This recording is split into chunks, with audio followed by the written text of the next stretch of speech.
Atos capítulo 12. Atos capítulo 12.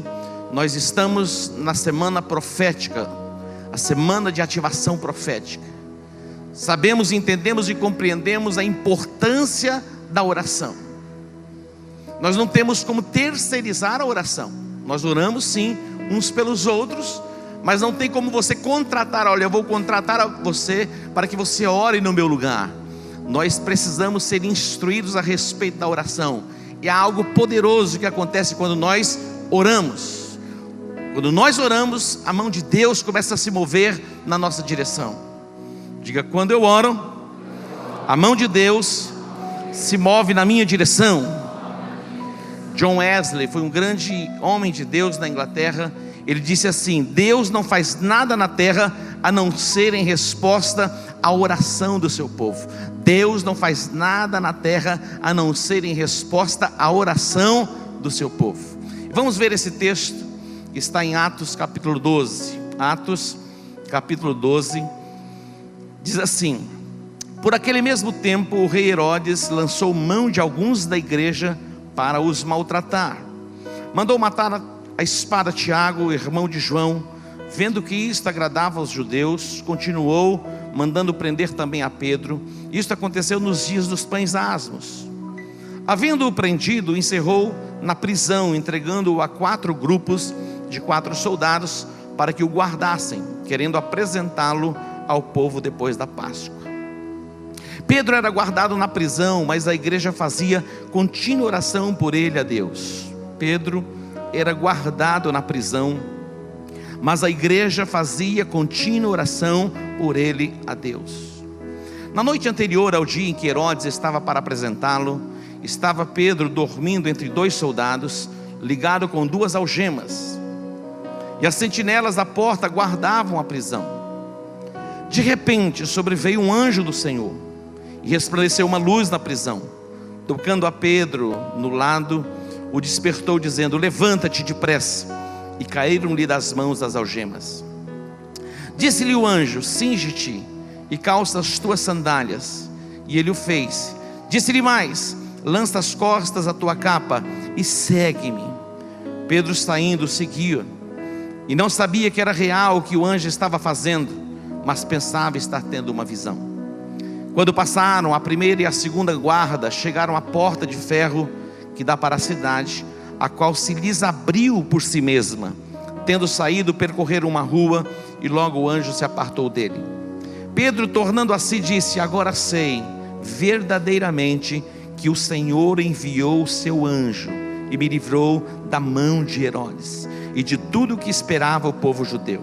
Depois de considerar ele nisto, foi à casa de Maria, mãe de João, que tinha por sobrenome Marcos, onde muitos se encontravam reunidos e oravam. Muitos se encontravam reunidos e oravam.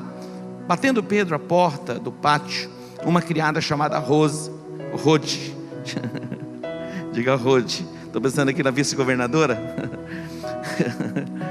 Batendo Pedro à porta do pátio, uma criada chamada Rode saiu a atender. Conhecendo a voz de Pedro, de alegria não abriu a porta, mas correndo para dentro anunciou que Pedro estava à porta. Disseram-lhe: estás fora de ti. Mas ela afirmava que assim era. Então disseram: é o seu anjo.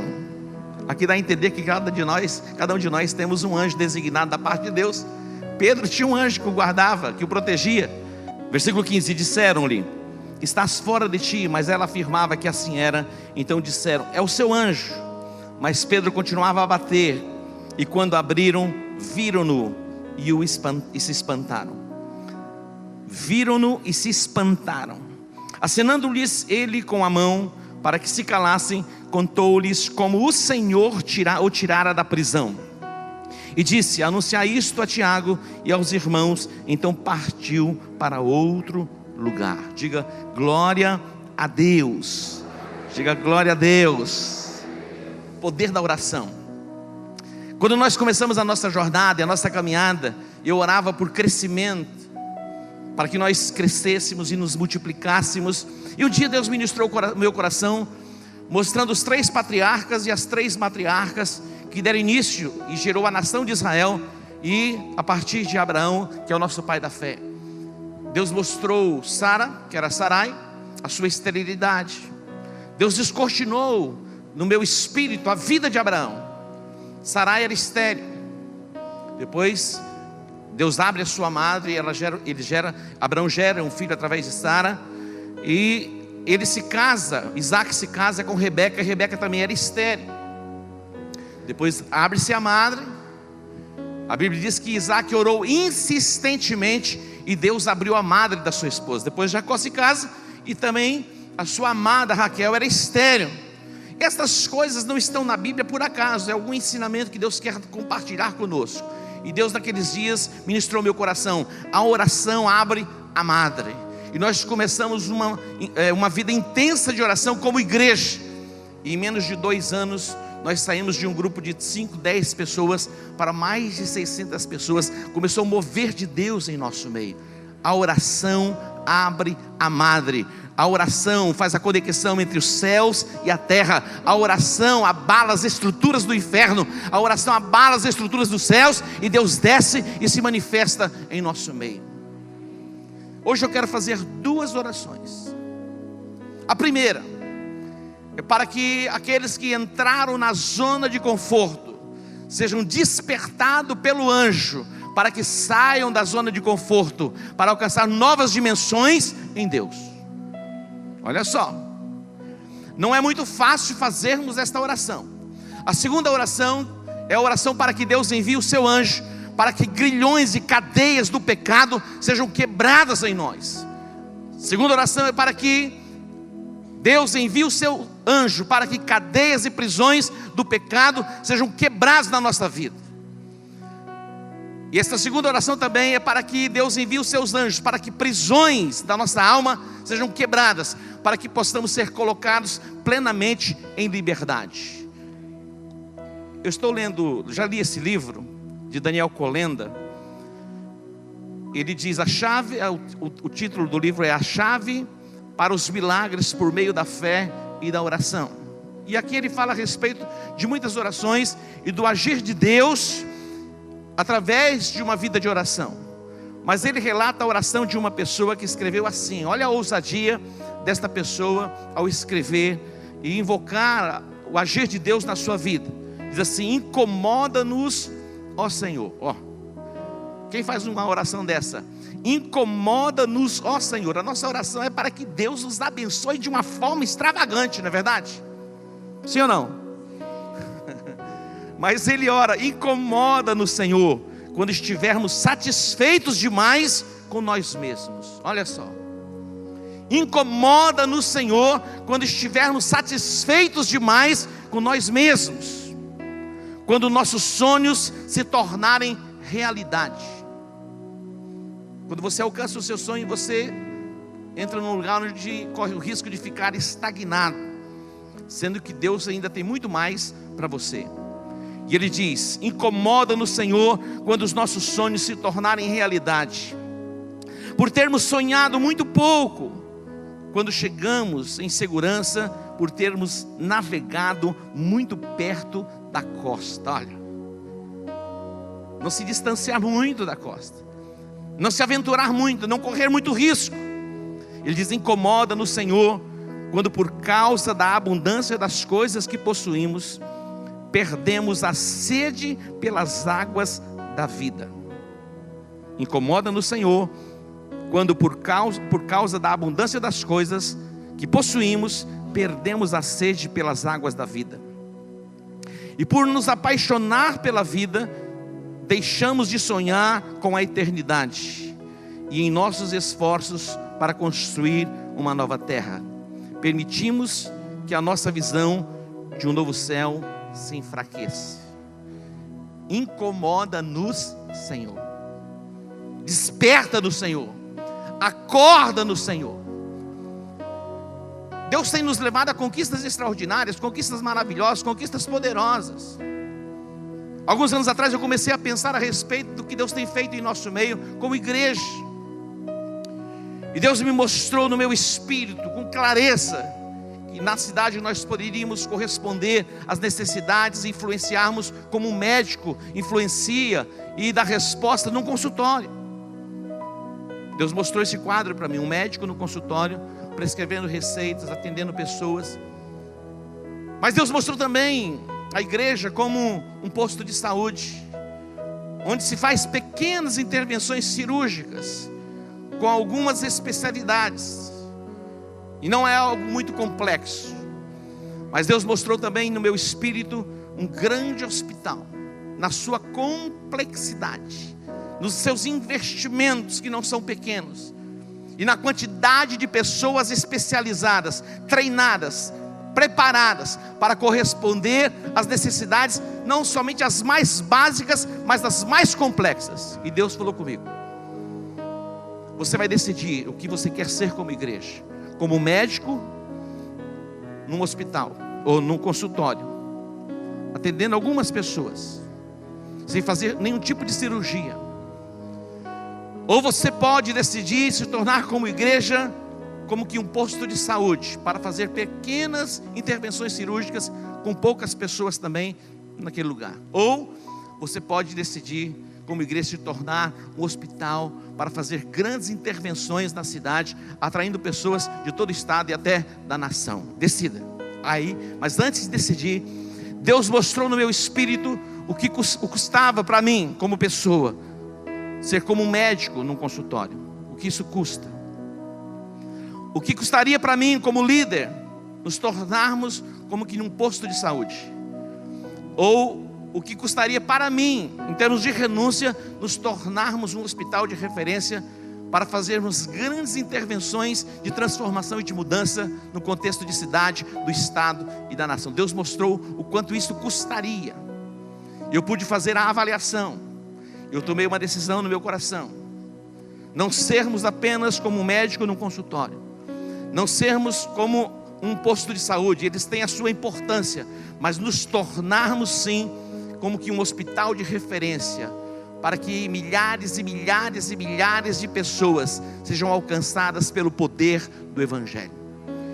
Então Deus está nos tirando da zona de conforto, do lugar onde nós estamos satisfeitos com as coisas que já alcançamos, para nos colocar em lugares maiores. Apóstolo, esta oração, eu não estou muito alinhado com ela não, mas eu não estou perguntando se você está alinhado com ela não, esta é a minha oração, e Deus vai acordar você, Deus vai despertar você, porque Deus, Ele vai cumprir todo o desígnio do coração dEle em nosso meio. Você está me ouvindo? Não, não é para mim não, é para você. Deus vai despertar você. Quando nós olhamos para a história da igreja primitiva, a igreja ela nasce debaixo da unção e do poder do Espírito Santo influenciando Jerusalém. Ela cresce, mas chega à zona do conforto. E para que Deus os tirasse do conforto, veio perseguição, veio luta. Eles foram dispersos entre as nações, e por onde eles iam proclamando as boas novas do Evangelho. Então a minha oração, a primeira oração, eu acho que eu só vou fazer essa hoje, estou brincando. A outra oração está baseada nesse texto. Aqui diz que Herodes lançou mão de alguns da igreja para os maltratar. Ele mata Tiago. O povo de Israel, a nação de Israel, dentro da sua formatação de cultura religiosa, se opunha à pregação do Evangelho. Os fariseus, os saduceus, eles se opunham àquilo que era ensinamento a respeito de Jesus. Para eles era loucura a palavra e a mensagem da cruz. Era loucura. Assim como que para os gregos era uma insensatez, era loucura, era uma insensatez a pregação e a mensagem da cruz. E havia oposição, e Herodes manda matar Tiago. Isso deu muito ibope. Tudo que ele queria era satisfazer os judeus. E era tempo de festa, era tempo da celebração da Páscoa. E por ter dado ibope, ele manda também prender a Pedro e guardava na prisão, para executá-lo no dia seguinte. Mas o que ele não sabia é que havia um povo chamado povo da oração, que era a igreja, que estava reunida e fazia oração incessante. Observe o versículo de número 5. Pedro era guardado na prisão, mas a igreja fazia contínua oração por ele a Deus. Oração incessante. Eles oravam para que Deus enviasse o seu anjo para promover libertação. E a Bíblia diz que de repente um anjo, adentro do lugar onde ele estava, aprisionado e cativo, não apenas pelas paredes ou pelos guardas, mas em cadeias. De repente o anjo chega e diz: chegou a hora, levanta-te, coloca as tuas sandálias, coloca a tua capa. E a Bíblia diz que as algemas se quebraram. O anjo não usou uma serra ou um alicate ou alguma coisa assim para quebrar as algemas. Simplesmente as algemas se romperam. Pedro se coloca de pé. De repente ele começa a andar seguindo o anjo, e os guardas já não percebiam. Interessante, eu estava vendo outro dia uma mensagem que recebi do irmão André, o contrabandista de Deus. Alguém pode ser contrabandista de Deus? Parece, é uma contravenção, mas o irmão André se tornou um contrabandista de Deus. Ele entrava nos países chamados cortinas de ferro, que eram os países comunistas. Ele transportava Bíblias. Ele tinha um Fusca, e ele lotava o Fusquinha de Bíblias, e ele chegava na barreira, e ele fazia uma oração. Ele fazia uma oração o contrário daquele que Jesus fez para abrir os olhos dos cegos. Ele orava e ele dizia: lá no passado, Jesus, o Senhor abriu os olhos dos cegos. A minha oração é para que o Senhor feche os olhos desses guardas. Olha que coisa. E eles vinham, eles revistavam, e eles não enxergavam, eles não viam as Bíblias escondidas. E ele entrava nos países, e ali ele compartilhava da palavra de Deus. Então a oração, ela é poderosa. E aqui nesse caso, os guardas foram que tomados por cegueira, e eles passam a primeira guarda, a segunda guarda. De repente eles chegam no portão que dá para a cidade, e o portão, como que de uma forma automática, o controle remoto do céu foi acionado. Tchum, e o tchum, se abriu. E eles passaram, caminharam. Pedro, na verdade, ele está pensando que está tendo um sonho, está tendo uma visão. De repente o anjo desaparece, e ele percebe que era real. E quando ele percebe que ele é real, ele começa a pensar a respeito disso. Ele vai à casa de Maria, mãe de João Marcos, onde muitos se encontravam reunidos e faziam o quê? Oravam. Olha só, muitos se encontravam reunidos e oravam. Quando ele chegou naquela casa, ele foi e bateu a porta da casa. Uma criada, uma serva por nome Rode, veio e abriu a porta, veio e ouviu a voz de Pedro. E ela volta e ela diz: olha, Pedro está batendo a porta. Mas aqueles que estavam orando e clamando pela libertação, para que Deus enviasse o seu anjo, eles disseram: ela está tendo uma alucinação, não é possível que Pedro esteja à porta. Ela está tendo uma alucinação, ou é o seu anjo. Então eles vieram e abriram a porta, e era exatamente Pedro. Pedro disse: sou eu mesmo. O anjo fora enviado e o colocou em liberdade. A minha primeira oração é que Deus nos tire sim da zona de conforto. Apóstolo, mas é muito desagradável. Desagradável é viver fora do plano e do propósito do Pai aqui nesta terra. Não vale a pena viver esta vida fora do plano e do propósito daquilo que Deus estabeleceu para as nossas vidas aqui nesta terra. Estamos nesta terra para muito mais, muito além do que simplesmente ganharmos dinheiro, termos as nossas casas belas, apaineladas, os nossos carros luxuosos. Tudo isso nós podemos ter, e eu creio que Deus tem isso para nós, mas é muito pouco. Construirmos casas, mais casas e mais casas. perdemos a essência do propósito do coração do Pai para as nossas vidas, que é a proclamação do Evangelho, o estabelecimento do seu reino. Senhor, tira-nos deste lugar tão confortável, onde nos encontramos na satisfação pessoal. Estabeleça o teu propósito pleno nas nossas vidas. Isso pode causar um certo desconforto por algum tempo, mas com certeza será o melhor de Deus para a sua vida e para a sua descendência. E você que adentrou este lugar, em que Satanás, e aqui a figura de Herodes tipifica demônios mesmo, que tem aprisionado pessoas cativas, aprisionadas no pecado. Essas cadeias do pecado, elas serão quebradas na sua vida, e você vai ser colocado em liberdade. Eu não sei qual é a área da sua vida que você está aprisionado e cativo. Talvez um cativeiro emocional, aprisionados seus sentimentos, tomados por angústia profunda e tristeza. Algumas outras pessoas tomadas pelo medo. O Evangelho nos liberta do medo. Nos Estados Unidos, lugares onde tem muitos furacões e outras coisas mais, as pessoas, elas constroem a casa, e elas constroem no solo um porão.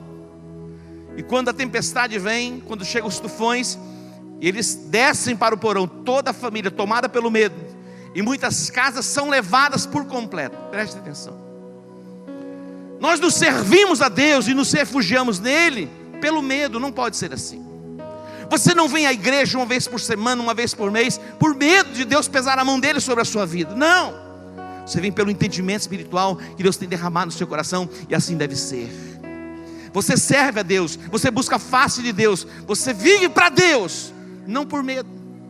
O verdadeiro amor lança fora todo o medo. Quando Pedro bateu a porta, aqueles que estavam orando, eles têm a resposta à porta, mas eles não acreditavam que era Pedro.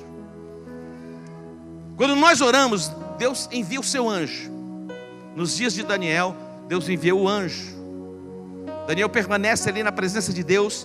Deus envia Gabriel, depois Deus envia Miguel.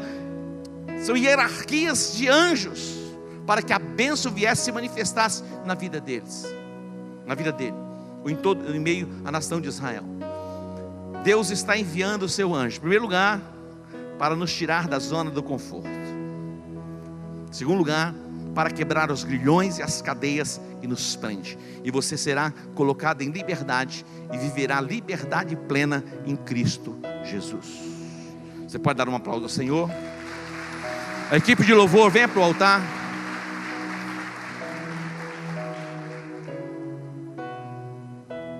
A libertação, sim, para você. Nós passamos pelo mês de janeiro com o tema Ele veio para libertar os cativos. Eu tive a oportunidade de ouvir alguns testemunhos. Lógico, não ouvi todos, mas o pastor Clodoilson me passou alguns testemunhos. Uma intervenção divina, de repente. A pessoa caminhando no Evangelho há 1 ano, 2 anos, 3 anos, de repente a unção veio, foi liberado, o entendimento ampliado, as cadeias se quebraram. Eu quero profetizar que hoje, agora, nesse momento, o anjo do Senhor está sendo enviado para libertar você. Para libertar você. Deus vai tirar você dessa confusão mental, tantos conflitos emocionais. Todo o temor vai ser arrancado da sua alma, e você vai desfrutar da presença de Deus. E mesmo que as cadeias estejam lá, você vai ter refrigério na sua alma. Pedro não estava lá agitado, desesperado. Não, ele estava dormindo. A Bíblia diz que Paulo e Silas também foram presos. Olha só, foram presos. O que eles faziam? Próximo à meia-noite, sabe o que eles faziam? Eles louvavam a Deus. Eles louvavam a Deus. Os outros presos e os guardas ouviam o louvor. Paz. Não é o lugar que vai fazer você, é você que vai fazer o lugar.